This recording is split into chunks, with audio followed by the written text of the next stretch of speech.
안녕하세요.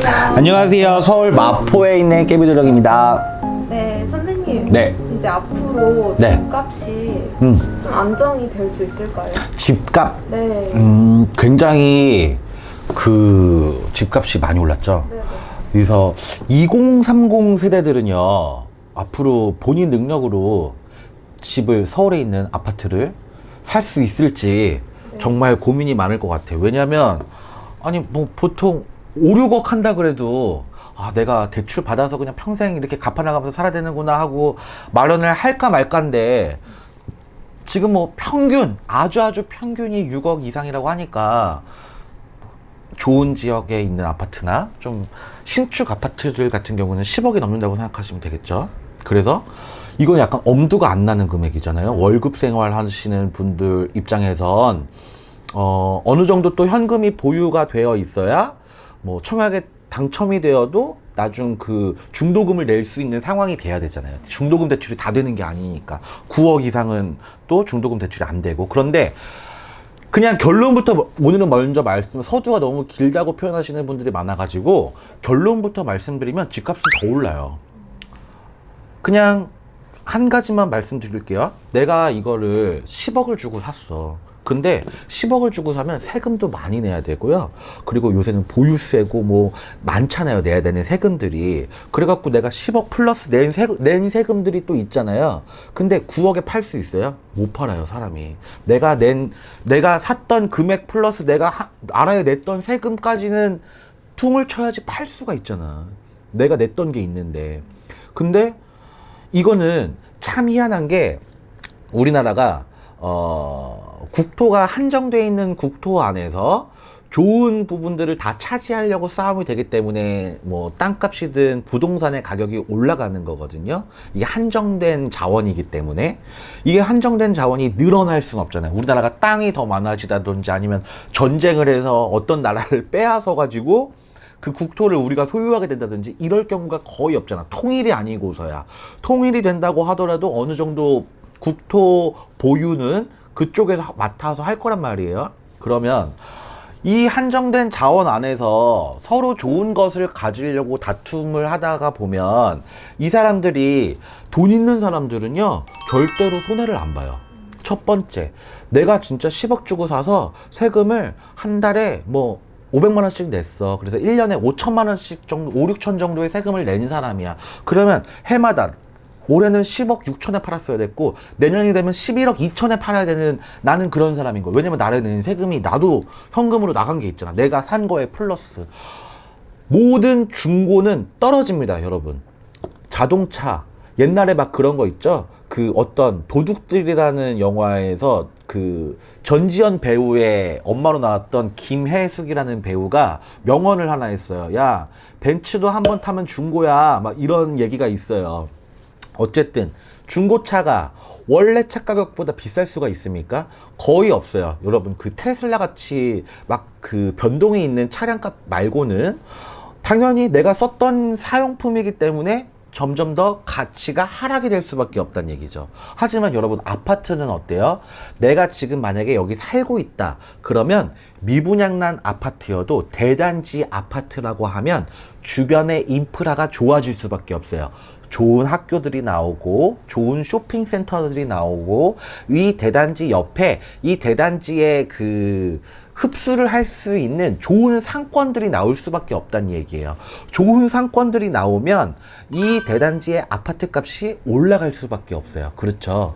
예를 들어 요즘에 제가 옛날에 한번 스타벅스 회장의 부동산 뭐 놀이 막 이러면서 좋은 위치마다 골목 상권까지 스타벅스가 잡아먹고 있다. 뷰 좋은 바닷가 앞에 스타벅스 있죠. 요번에 여기 한강 망원지구 앞에 스타벅스가 생겼는데 어느 지점이나 스타벅스 맛은 거의 맛이, 커피 맛이 동일하지만 뷰가 좋으니까 엄청 줄지어 있대요, 손님들이. 그런 것처럼 여러분들이 스타벅스만 하나 들어와도 빌딩 값이 오르고 그 주변 상권들의 값이 올라가는 거예요. 스타벅스 빌딩이라 그러죠, 요새는.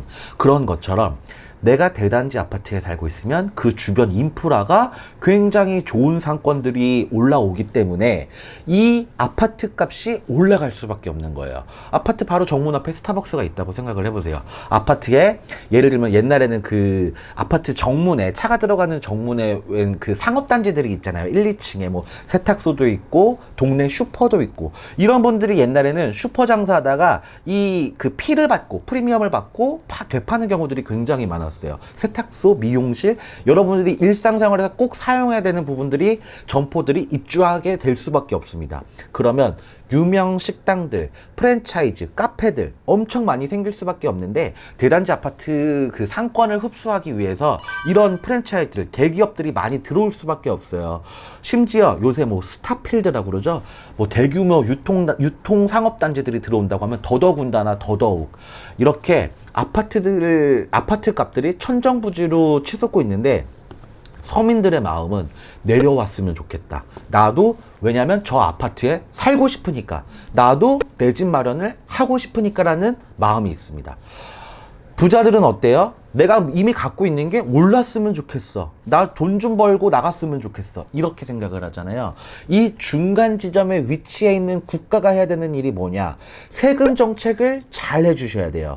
이게 9억 원이 지금 12억 원으로 오르는 양도세를 그 완화하게 지금 법이 바뀌었잖아요. 앞으로 제가 보는 부동산 경제에 대한 점을 쳐보자고 하면 세금이 많이 완화가 될 거예요. 지금은 1주택자들이 뭐 몇 년 동안 보유하고 있는 내 집을 팔 때의 양도세가 비과세가 되기 때문에 세금을 안 낼 수가 있지만 이거는 1주택인 사람들은 집을 팔면 다시 집을 사야 돼요. 그렇기 때문에 그렇게 큰 효율을 못 얻는단 말이에요.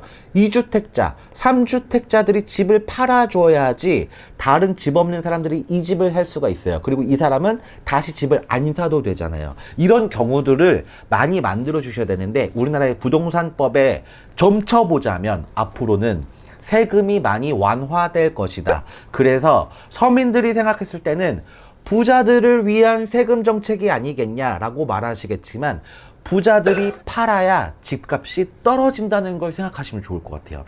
많이 매물이 나와야 사람들이 그렇잖아요. 수요와 공급이 맞아야지 이게 시장 경제가 되는 거잖아요. 그런데 이게 수요가 많고 공급이 적으면 살려는 사람은 많고 팔려는 사람은 없으면 값이 오를 수밖에 없어요. 근데 팔려는 사람이 많아야 되잖아요. 그런데 지금 세금 정책을 보면 내가 갖고 있어도 팔 수가 없는 상황이잖아요.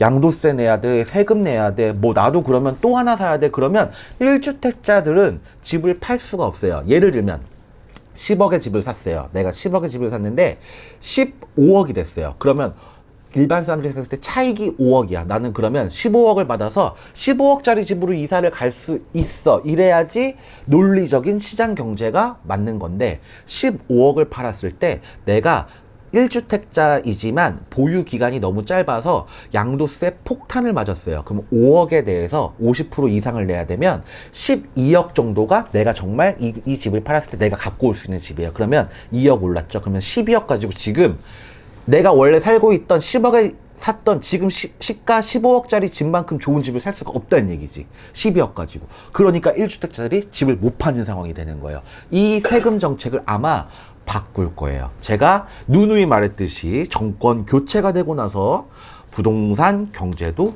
이렇게 완화되면서 조금 좋아질 것 같다. 하지만 가격이 떨어질 것 같진 않고 세금 정책이 완화가 돼서 그래서 수요보다 공급이 많아질 수 있다. 팔려는 사람이 많아지면 내 집을 먼저 팔고자 하는 사람들이 조금씩 가격을 낮출 수는 있겠죠. 하지만 손해보지 않는 선에서 라고 말씀을 드리고 싶습니다.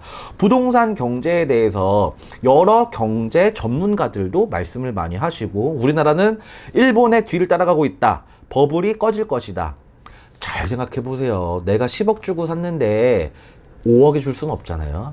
아무리 그래도. 왜냐하면 아직은 수요가 많은 나라이기 때문에 아직은 한정된 자원 안에서 좋은 것을 서로 차지하려고 고르고 싸우는 싸움이 많다 보니까 좋은 위치다, 상권이 좋아요, 학군이 좋아요 이러면 어떤 사람들이건 더 웃돈을 주고서라도 가져가고 싶기 때문에 수요보다 공급이 적어서 지금은 값이 계속 오르고 있죠. 2022년 하반기 때부터는 아마 세금 정책이 완화되면서 조금씩 공급이 많아질 거라고 생각합니다. 그래서 여러분들이 사실은 그래요. 저도 여러분들과 똑같은 사람입니다. 저도 집 없어요. 저도 뭐 떼부자 아닙니다. 저도 제 이름으로 된 문서 하나 없습니다. 저도 갖고 싶어요. 하지만 저는 뭐 그렇게 소유욕이 있다거나 뭐 내 집을 내가 꼭 마련해서 후손들에게 남겨줘야 된다, 내 자식한테 꼭 남겨줘야 돼, 이런 사람은 아니에요. 제가 왜냐면 결혼도 하지 않았고 뭐 제 후세도 없기 때문에 꼭 물려줘야 된다, 이런 강박관념을 갖고 살지 않기 때문에 내 집 마련의 꿈을 갖고 있지는 않습니다. 하지만 사람 욕심이라는 게 갖고는 싶어요. 저도. 그런데 여러분들이 정말 정확히 아셔야 되는 건 이게 점차 완화된다 얘기일 뿐이지 가격이 뚝 떨어진다, 거품이 없어진다, 이런 건 상상 속에나 있을 수 있는 일들이에요. 여러분들이 잘 생각해 보세요. 전원주택은 사실 크게 오르지 않아요. 왜냐? 전원주택은 그 상권이 그렇게 좋지 못해요. 내가 막 몇 억 들여서 장사를 하고 싶은데 전원주택 단지 앞에서 장사를 할 것이냐, 대단지 규모 아파트 앞에서 장사를 할 것이냐, 누구나 사람이 많고 유동인구가 많은 대단지 아파트 앞에서 장사를 하고 싶어요. 맞죠? 그렇기 때문에 점점 더 전원주택을 이 옆에 있는 상권이나 인프라는 급격히 좋아질 수는 없는 거예요. 서서히 좋아질 수는 있지만 급격히 좋아질 수는 없기 때문에 이 집들은 노후가 되면, 집이 노후가 돼서 고칠 곳이 많고 보수해야 될 곳이 많으면 당연히 내가 샀던 것보단 가격이 저렴해질 수는 있어요. 하지만 거기는 땅값이라는 게 있기 때문에, 지분 토지라는 게 있기 때문에 토지 지분이 높아질수록 가격은 좀 올라갈 수는 있어요. 이 경제 원리를 잘 생각하시면 되고, 제 점에 대해서는 정치, 이 경제적 정치를 얘기한 거잖아요. 부동산 경제에 대한 어떤 내년에 있을 운들, 내후년에 있을 운들을 얘기하면 세금이 처음에는 부자를 위한 세금 정책이겠다 싶을 만큼 돈이 많은 사람들을 위한 세금으로 보일 수가 있을 것 같아요. 이래서 세금이 조금 완화돼야 이런 그 후에 올 수 있는 혜택들을 서민들이 많이 보실 수 있다고 생각을 합니다. 여러분들이 정말 이 점에 대해서 너무 절망적이에요. 너무 아직도 집값은 떨어지지 않는다니, 그럼 나는 언제 집 사요? 이렇게 생각하시는 분들이 많을 것 같아요. 언젠가 여러분들이 희망을 안고 대출 규제가 풀려가든 어떤 좋은 기회를 얻어서 문서를 잡으실 적에는 이런 세금 혜택들을 여러분들이 돌려받으실 수 있으면 좋은 그런 나라가 됐으면 좋겠습니다. 서울 마포에 있는 깨비도령이었습니다. 감사합니다.